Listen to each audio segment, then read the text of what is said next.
Welcome to the master classes. कैसे हैं आप लोग? उम्मीद करता हूँ अच्छे होंगे और फिट होंगे, है ना। तो बच्चों, पिछली क्लास में हमने सीखा था टर्नओवर रेशोज़ क्या होती है। मैंने आपको 4 रेशोज़ बताई थी, inventory turnover ratio, debtors turnover ratio, या trade receivable turnover ratio, then trade payable turnover ratio and working capital turnover ratio. तो आज हम उनके करेंगे बच्चों प्रैक्टिकल्स। तो आप जैसे ही वो क्लास देखें उसके बाद ये क्लास ज़रूर देखें, उसका लिंक मैं डिस्क्रिप्शन में छोड़ दूंगा, उसको चेक कर लेना। और बच्चों प्रैक्टिस साथ ही साथ कर लेना। अगर जितनी जल्दी प्रैक्टिस करोगे उतनी ही परफेक्शन आ जाएगी। अगर आपने फॉर्मूलाज लर्न करके प्रैक्टिस नहीं करी आप भूल जाएंगे। ओके, इंसान की लर्न करने की जो ताकत होती है भूलने की उससे 10 टाइम्स ज़्यादा होती है, ये याद रखना। ओके, तो चलिए शुरू करते हैं आज की क्लास एक ब्रेक के बाद।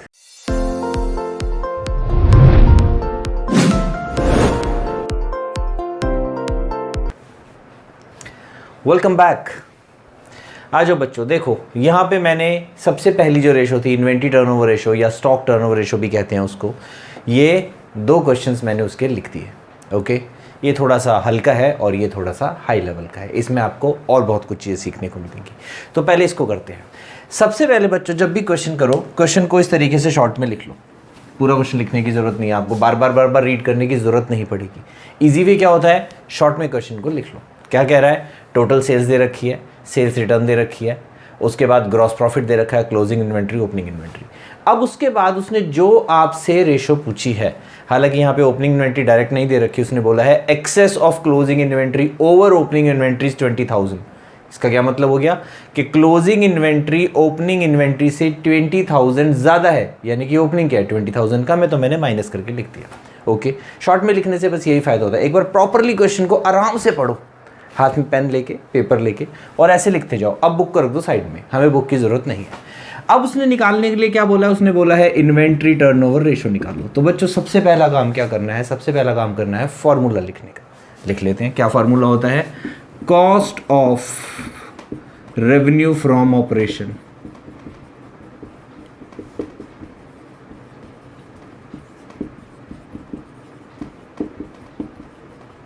Upon average inventory. लो जी, फॉर्मूला लिख लिया।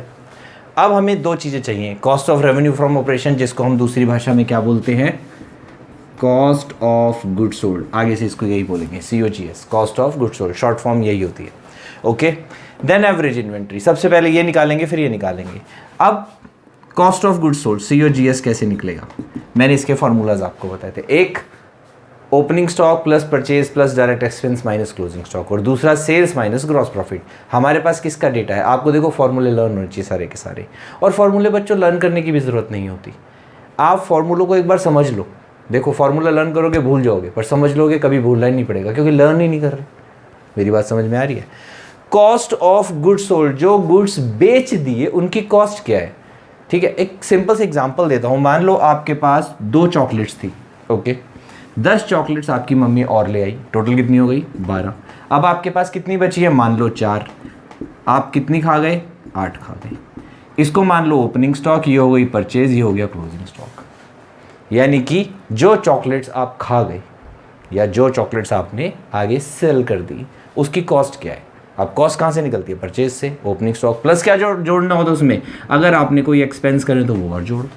ईजी है ना, बहुत ईजी है। अगर आप इसको अपने ऊपर लेके देखोगे कि अगर आप बिजनेस कर रहे होते तो कॉस्ट कैसे निकालते। सेल अलग चीज़ होती है, सेल में प्रॉफिट इंक्लूड होता है, कॉस्ट में प्रॉफिट इंक्लूड नहीं होता। Got my point. यानी कि आपने परचेज करा, उस पर जो खर्चा करा that is cost. Opening stock था ऐड कर दो, क्लोजिंग स्टॉक है माइनस कर दो, सिंपल। ओके, चलिए इसको हटाते हैं।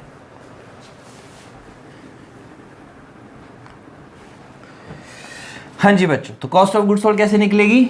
अब हमारी ये तो था पहला मेथड। दूसरा क्या था, सेल्स माइनस ग्रॉस प्रॉफिट। यानी कि आपने कोई चीज़ मान लो 100 रुपये की बेची, उस पर 20 रुपये आपका प्रॉफिट है, तो 80 रुपये क्या होगी, कॉस्ट होगी ना। सिंपल सी बात है, वही कर लेंगे। क्या करेंगे, सेल्स माइनस GP। अब सेल कितनी है, सेल का मतलब होता है बच्चों नेट सेल्स। कभी भी सेल्स रिटर्न नहीं होती, क्योंकि सेल्स रिटर्न में कॉस्ट इंक्लूड नहीं, तो वापस आ गया ना माल हमारा। तो सेल्स कितनी है, 5 लाख। सेल्स रिटर्न कितनी है 50,000, तो नेट सेल्स कितनी आ गई 4,50,000 माइनस ग्रॉस प्रॉफिट कितना है 90,000 माइनस कर देते हैं। ये आ गया हमारा न्यूमरेटर, कितना आ गया 3,60,000। एवरेज इन्वेंट्री क्या होता है? एवरेज इन्वेंट्री मैंने आपको बताया था,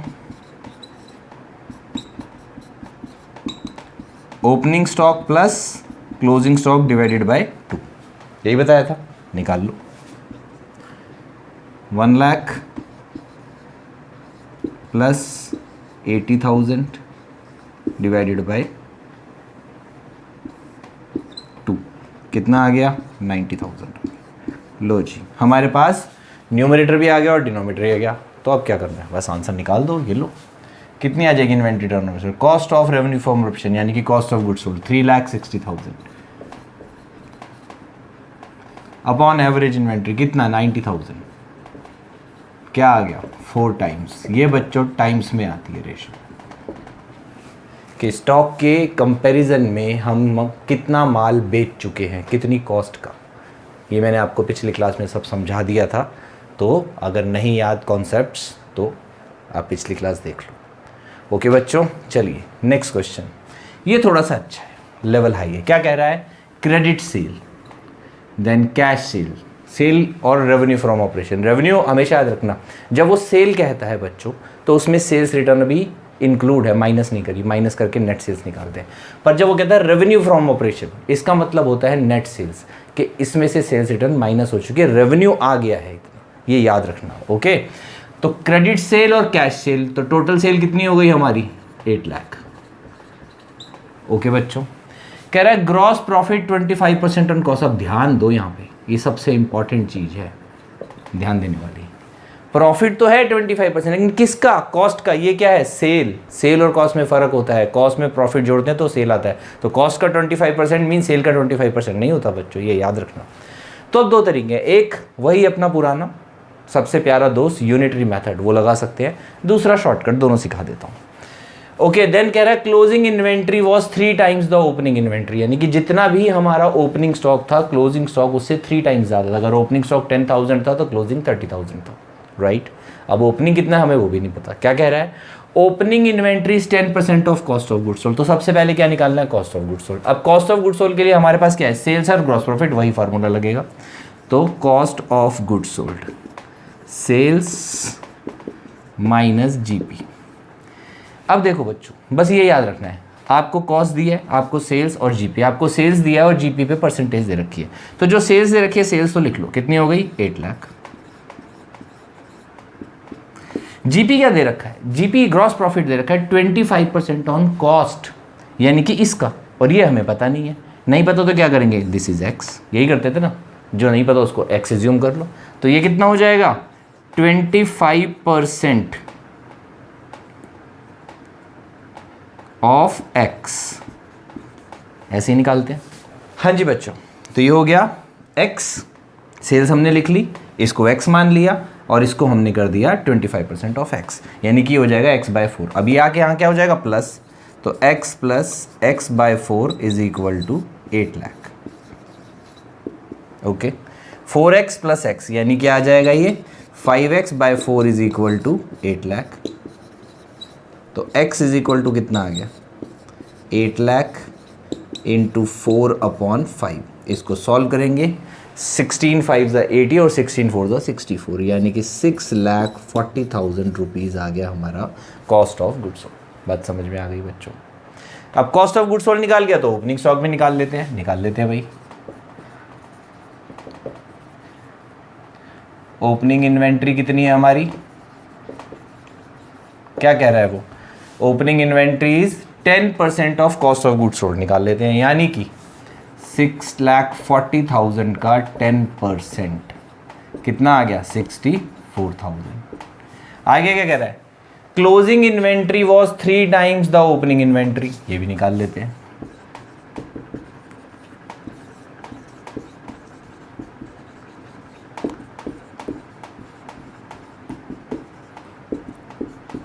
लो जी, आगे बच्चों, अब हमें क्या चाहिए, हमें चाहिए इन्वेंट्री टर्नओवर रेशो। कैसे निकलेगी, ये रहा formula, cost of revenue from operation upon average stock, average inventory निकाल लेते हैं।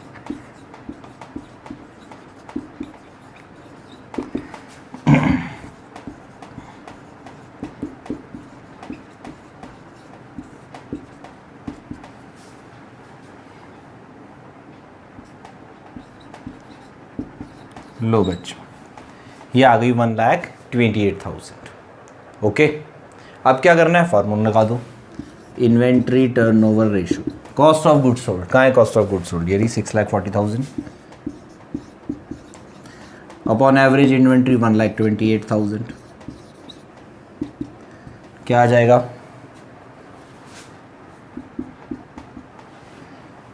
14, 50, 64, 5 टाइम्स आ जाएगा बच्चों। लो जी, इजी है, समझ आया आपको। आपको बच्चों सिर्फ अपने कॉन्सेप्ट्स को क्लियर रखना है और फॉर्मूला को लर्न रखना है। फॉर्मूला लर्न करने का तरीका क्या होता है, पहले कॉन्सेप्ट को समझो, कॉन्सेप्ट को समझने के बाद 2 बार 3 बार फॉर्मूलाज को अपने कॉन्सेप्ट्स के अकॉर्डिंगली पेपर पे लिखो। और सबसे अच्छा क्या होता है बच्चों, बुक से क्वेश्चंस की प्रैक्टिस करो, फॉर्मूलाज लिख के। ये मत करो कि फॉर्मूला एक पेपर पे लिख लिया, सीधा आंसर लिख दिया कि अच्छा ये तो ये फॉर्मूला नहीं लिखा। फॉर्मूला लिखना ज़रूरी है, जितना फॉर्मूला लिख के प्रैक्टिस करोगे उतनी परफेक्शन आएगी। ओके, तो आप ले लीजिए इसका स्क्रीनशॉट और हम मिलते हैं अगली रेशो के साथ, जो कि है trade receivable turnover ratio. Okay, welcome back. आ जाओ बच्चों। वैसे तो मैंने सोचा था कि ट्रेड रिसीवेबल टर्नओवर रेशो के क्वेश्चंस कराऊंगा, बट बच्चों एक क्वेश्चन मुझे और अच्छा सा दिख गया, किसका, इन्वेंट्री टर्नओवर रेशो को, तो मुझे लगा आपको करा देना चाहिए। ध्यान से देखिए बच्चों, क्या कह रहा है, वो कह रहा है कि हमारी इन्वेंट्री टर्नओवर रेशो है 5 टाइम्स। इस बार रेशो दे रखे निकाल के। आगे कह रहा है कॉस्ट ऑफ गुड्स सोल्ड है 18,90,000 और कह रहा है closing inventory is 2.5 times more than opening inventory. Question को बड़े ध्यान से पढ़ना है बच्चों, जितना धीरे क्वेश्चन पढ़ोगे आराम से उतनी जल्दी सॉल्व होगा, क्योंकि बार बार देखना नहीं पड़ेगा। एक बार आराम से पढ़ो, अपने नोट्स बना लो, देखो कैसे सॉल्व होता है। सबसे पहले क्या करेंगे, ITR दे रखी है, ITR का फार्मूला लिखेंगे। फार्मूला ज़रूर लिखना है। क्या फार्मूला होता है, नेट क्रेडिट सेल, सॉरी वो डेट टर्नओवर रेशो का होता है। फार्मूला क्या होता है, फार्मूला होता है कॉस्ट ऑफ गुड्स सोल्ड और cost of revenue from operation upon average inventories.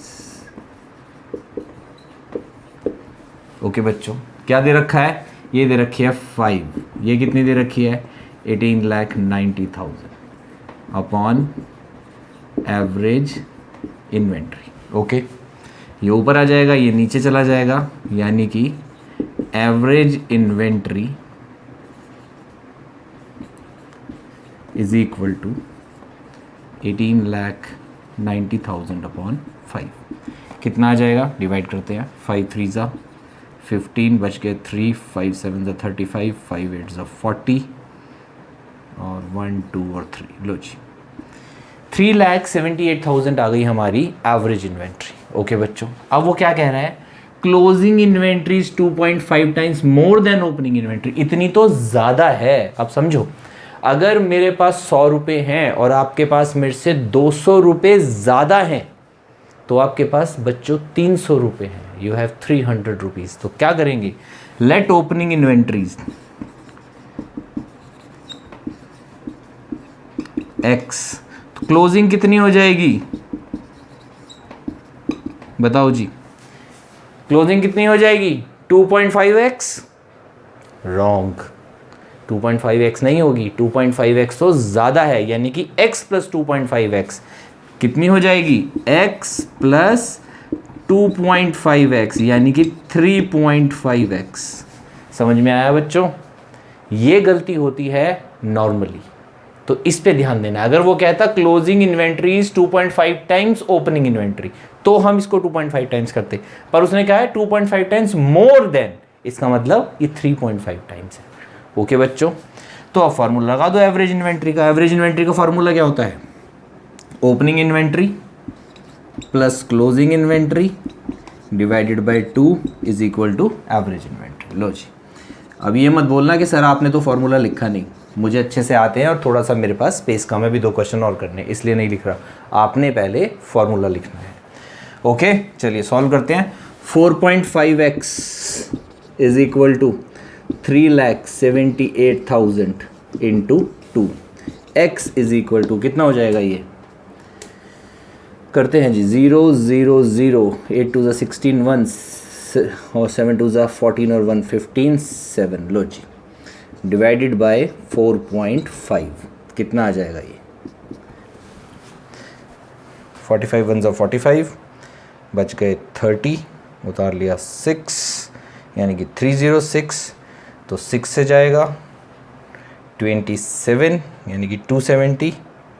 बड़ी गड़बड़ है यार, करके देखना पड़ेगा, चलो कर लेते हैं। पॉइंट हटाते हैं, 0 लगाते हैं, लो जी 1,68,000 आ गया बच्चों हमारा क्या, x, और x क्या था हमारा, ओपनिंग इन्वेंट्री था। तो क्लोजिंग इन्वेंट्री कितना आ जाएगा इसका 3.5 टाइम्स, यानी कि 1,68,000 को 3.5 से मल्टीप्लाई करने हैं, आपका आ जाएगा क्लोजिंग इन्वेंट्री। ओके बच्चों, तो ये एक इंपॉर्टेंट क्वेश्चन था जो मुझे लगा तो मैंने करा दिया। अब आ जाओ दूसरे पे। अब यहाँ से शुरू हो गई ट्रेड रिसीवेबल टर्नओवर रेशो। देखिए क्या कह रहा है, कह रहा है closing trade receivables 1 lakh. Trade receivable क्या होता है, बिल्स रिसीवेबल प्लस डेटर्स दोनों को मिला के बोलते हैं। और एक सबसे इंपॉर्टेंट बात बच्चों, अगर प्रोविजन फॉर डाउटफुल डेट्स दे रखा है, क्या, अगर प्रोविजन फॉर डाउटफुल डेट्स दे रखा है तो आपने उसको माइनस नहीं करना, याद रखना, नेट डेटर्स नहीं लेने, ग्रॉस डेटर्स लेने। हम यहाँ क्या चेक कर रहे हैं कि हमारी सेल, ओके, क्रेडिट सेल और हमारी उधारी कितनी चलती है, डूबगी वो बात की बात है। प्रोविजन फॉर डाउटफुल डेट्स क्या, प्रोविजन फॉर डाउटफुल डेट्स क्या होता है बच्चों, प्रोविजन फॉर डाउटफुल डेट्स होता है कि आपकी कितनी उधारी डूबने के चांस है, अभी डूबी नहीं है वो, आपने 11th में पढ़ा होगा फाइनल अकाउंट्स में। Okay, these are the provisions, समायोजन, हमें लगता है इतने डूब जाएंगे, डूबे नहीं है, एक्यूरेट नहीं है, इसलिए हम किसको लेते हैं, डेटर्स को, कि भाई हमने उधार में कितना माल बेचा, प्रॉपर लेंगे, अभी डूब जाएगा बात की कहानी है। तो रेशो निकालने के लिए तो हम क्या देखते हैं कि हमारी क्रेडिट सेल और हमारी उधारी, उधारी मीन्स कितना डेट हमारा चल रहा है, हमारे डेटर्स कितने चल रहे हैं, ओके, कितने पैसे मार्केट से हमने अभी लेने हैं। Got it. तो चलिए क्लोजिंग ट्रेड रिसीवेबल दे रखे हैं, cash sales 25% of credit sales, closing trade receivable minus opening trade receivable 40,000, ये एक बात और लिखी हुई उसने। देन नेट सेल्स दे रखी है इतनी। अब नेट सेल्स का मतलब होता है बच्चों cash cell plus credit cell दोनों मिला के टोटल सेल्स। ओके, हमें चाहिए यहाँ पे क्या, सिर्फ क्रेडिट सेल। क्रेडिट सेल कैसे आएगी, फॉर्मूला दे रखा है, उसने क्या रखा है, cash sales equal to 25% of credit sale, यानी कि नेट सेल्स लिख लेते हैं is equal to cash sales plus credit sale. लो जी, नेट सेल्स कितनी है हमारी, 6 लाख, लिख लेते हैं। कैश सेल्स कितनी है नहीं पता, क्रेडिट सेल कितनी है वो भी नहीं पता, पर क्या कह रहा है, cash sales is equal to 25% of credit sale. अगर ये x है तो ये 25x बाय 100 हो जाए। ये तो समझ में आता है ना, वही अपना यूनिटरी मेथड, सिंपल। ओके, अब क्या करेंगे, इसको काट देते हैं, ये आ गया 4, इसको सॉल्व कर लेंगे। देन